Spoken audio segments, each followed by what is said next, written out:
নমস্কার বন্ধুরা, নতুন একটা ভিডিওতে তোমাদের সকলকে অনেক অনেক স্বাগত। আমি সুভাষিনী চলে এসেছি সকাল সকাল তোমাদের সামনে নতুন একটা ভিডিও নিয়ে। আশা করছি তোমরা সকলেই যে যেখানে আছো সুস্থ আছো, ভালো আছো। আমিও কিন্তু ভীষণই ভালো আছি। তো সকাল সকাল চলে এসেছি ছাদে, আর এখানে আমার মেয়ে করছিল ব্যায়াম। তো আমি যেহেতু ভিডিও করছি বন্ধ করে দিয়েছে, মুখটাও ঢেকে দিয়েছে। সকাল সকাল ক্যামেরার সামনে আসবে না। আসলে আমার ওপরে ওর রাগ হয়েছে সকালবেলাতে। প্রচণ্ড দেরি করে ঘুম থেকে উঠেছে, একটু বকেছি তো সেই কারণেই। তো ঘুম থেকে উঠেই ছাদে চলে গেছে। তো আমিও চলে গেছি একটু পরে, যে দেখি ও কী করছে। তো এখানে ব্যায়াম শুরু করেছে। আর এদিকে আমার শাশুড়ি মাও কিন্তু ছাদে চলে এসছে। মাও কিন্তু চলে এসেছে গাছে জল দেবে বলে। তো আজকের আবহাওয়াটাও কিন্তু বেশ সুন্দর রয়েছে। আর এই দেখো বসে রয়েছে, যে আমি ক্যামেরাটা ওর দিকে করছি সেই এই দেখো। তো ওকে আর ডিস্টার্ব না করে চলে এসেছিলাম নিচে। এখন কিন্তু বেজে গেছে 10টা পার হয়ে গেছে। তার ফাঁকে সকালের কাজকর্ম সেরে সকালের খাবার খেয়ে তো কাচাকাচিও করে নিয়েছিলাম। কাচাকাচিটা আগেই করেছি, তারপর সকালের খাওয়া দাওয়া সেরে মা মেয়ে মিলে চলে গেছি দুজনে মিলে ছাদে জামা কাপড় মেলতে। ওই যে আজকে যেহেতু রবিবার, প্রতি রবিবারেই তো কাচাকাচি থাকে, প্রতিদিনই কাচাকাচি থাকে, তো রবিবারে একটু বেশিই থাকে। যেগুলো এমনি দিনে না কাচলে না, সেগুলোই কাচি। আর রবিবার দিনের জন্য সব কিছু রেখে দিই, যে একবারে রবিবারে কাচবো। তো এই যে রবিবার মানে সারা দিনটা ছুটতে ছুটতেই আমার যাবে। তো সকাল থেকেই ছোটা শুরু হয়ে গেছে। তো যাই হোক, আমি এখানে জামা কাপড় মেলছি, আর তোমরা শুধু আমার মেয়ের কাণ্ড কারখানা দেখো। যখন আমি ভিডিওটা এডিটিং করি তখন ওর এইগুলো দেখে না আমার ভীষণই হাসি পায়। তো বন্ধুরা আমিও চলে এসেছি মায়ের সাথে ছাদে। আর ওই যে মা কাপড় চোপড় মেলছে।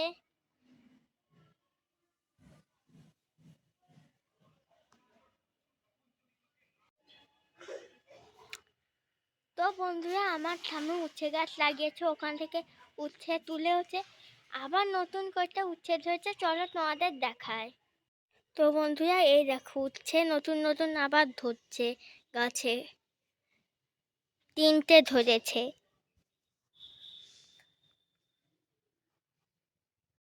তো বন্ধুরা, আমার মেয়ে তো তোমাদের সঙ্গে গল্প করলো, ওর ঠাম্মুর উচ্ছে গাছ দেখালো। তো দেখিয়ে টেকিয়ে চলে গেছে এখন নিচে। আর আমার এদিকে কিন্তু সমস্ত জামা কাপড় মেলা হয়ে গেছে। বেশ অনেকটাই জামা কাপড় ছিল, তো তারে কম পড়ে গেছে, দেখতেই পাচ্ছ ছায়ার মধ্যে মেলে দিয়েছি। তো মেয়ে তো উচ্ছে গাছ দেখিয়ে চলে গেল, আমি কিন্তু গাছ থেকে উচ্ছেগুলো পেরে নিচ্ছি। আগের দিনে মা কিন্তু 2টো উচ্ছে পেরেছে, আজকেও আমি 2টো উচ্ছে পারলাম।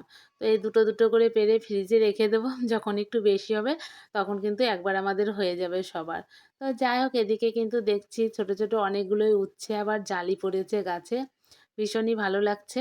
একসঙ্গে এরপরে মনে হয় 4-5টা উচ্ছে তোলা যাবে। তো বন্ধুরা, এখন ওখান থেকে কিন্তু চলে এসেছি আমি নিচে। নিচে এসে এই দেখো আমার বেডরুমটাকেও কিন্তু সুন্দর করে গুছিয়ে নিয়েছি। তো এই হচ্ছে আমার বেডরুমের লুক। তো আজকে আমার বরের মাথায় ভূত চেপেছে। কেন ভূত চেপেছে, কী জন্য ভূত চেপেছে, কেন আমি এই কথা বললাম, সব কিছুই তোমরা এই ভিডিওটার মাধ্যমে দেখতে পাবে। তো স্কিপ না করে আমার পুরো ভিডিওটা দেখতে থাকো, কেন আমি এই কথাটা বললাম। তো দেখো তোমরা ভালো করে, আমার ঘরটা এরকম করে সুন্দর করে কিন্তু গোছানো রয়েছে। আর এদিকে দেখো আমার মেয়ে কিন্তু পড়তে বসেছে।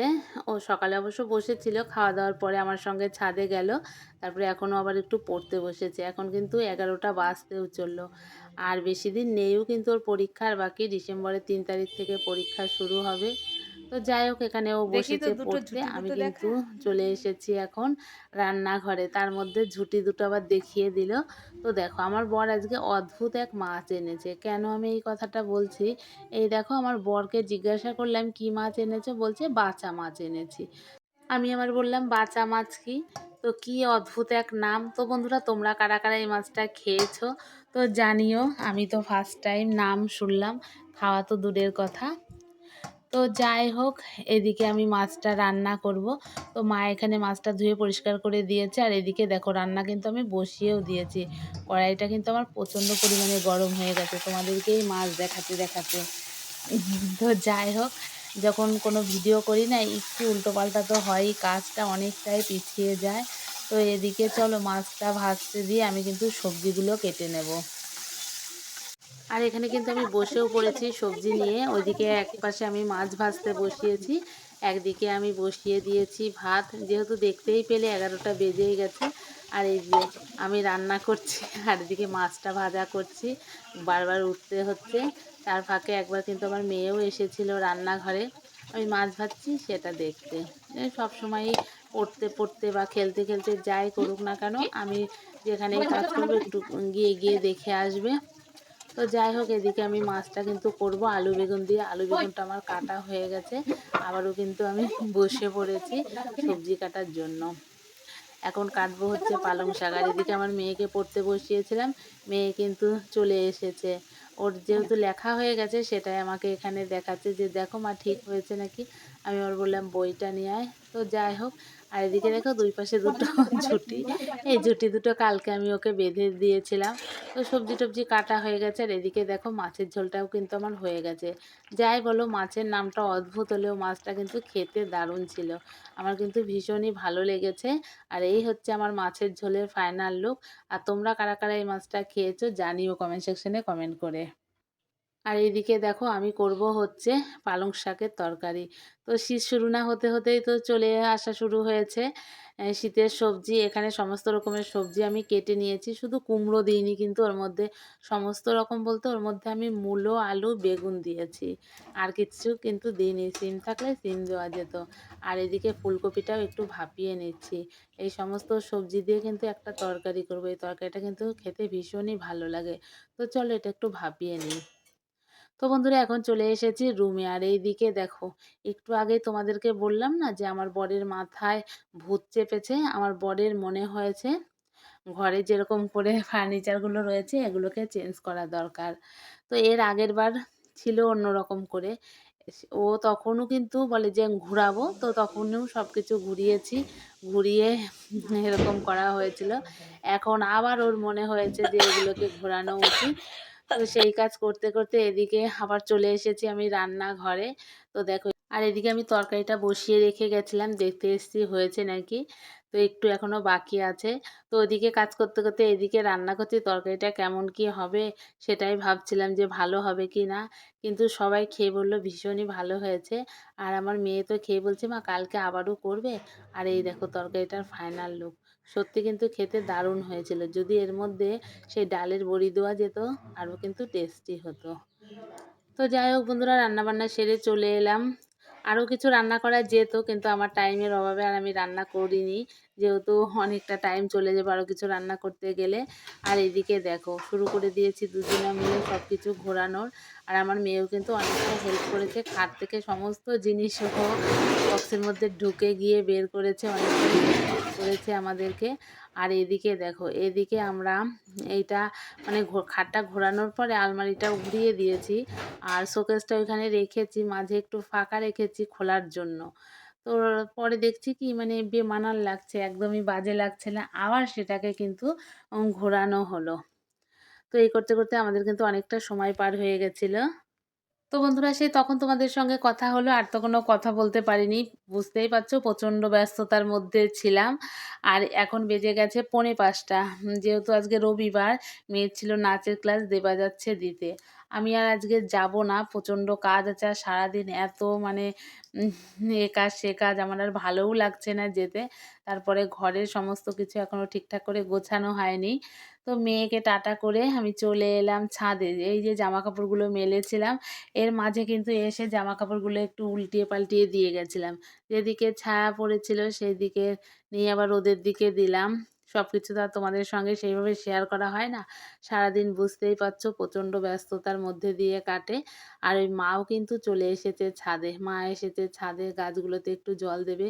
যে টুকিটাকি গাছ আছে, আমাদের বেশি গাছ নেই, সেগুলোই তোমাদেরকে বারবার করে দেখাই। ছাদে গেলেই তোমাদেরকে দেখায়। তো ভালো লাগে দুটো একটা যেগুলো ধরে, ভীষণই ভালো লাগে সবজিগুলো দেখাতে। তো দেখো চলে এসেছি ছাদ থেকে নিচে। এই যে আপাতত এইভাবে কিন্তু রুমটা ঠিক করা হয়েছে। তো দেখতেই পাচ্ছ তোমরা। আগে ছিল অন্যরকম, মেশিনটা পুরো ওইদিকে ঘুরিয়ে দিয়েছে। যাই হোক, বরমশাইয়ের মাঝে, মাঝে এরকম মনে উদয় হয়, কি আর করব। আমি বলেছি এবারই কিন্তু লাস্ট, আর কিন্তু ঘোরাবো না। তো যাই তো যাই হোক বন্ধুরা, কষ্ট হলেও বড়মশাই বলেছে ঘোরাতে হবে। ওরই বেশি কষ্ট হয়েছে, আমি তো হালকা হালকা একটু করেছি। ওরই প্রচণ্ড কষ্ট হয়েছে সব কিছু সরানো, আর এই খাট সরানোখানি চারটেখানি কথা।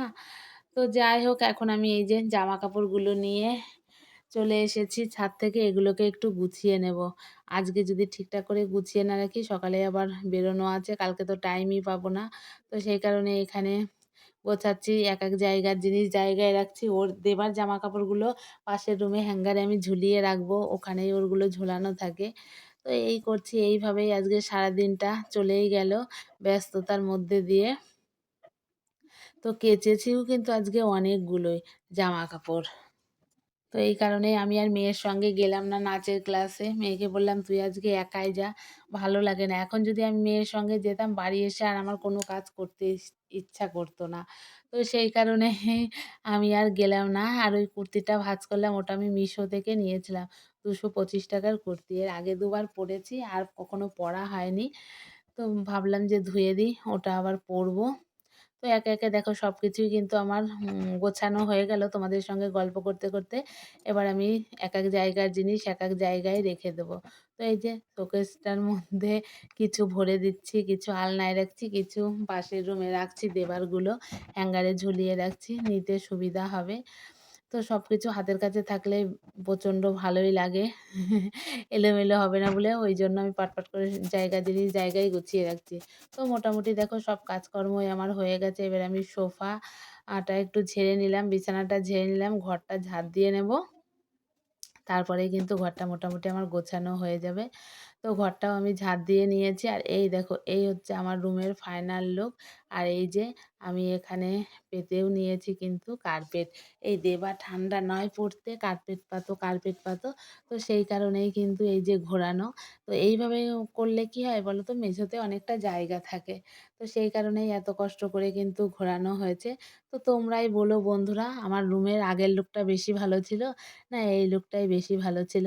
আগে কিন্তু এরকমই ছিল। তারপরে আবার ওরকম করে ঘোরানো হয়েছিল।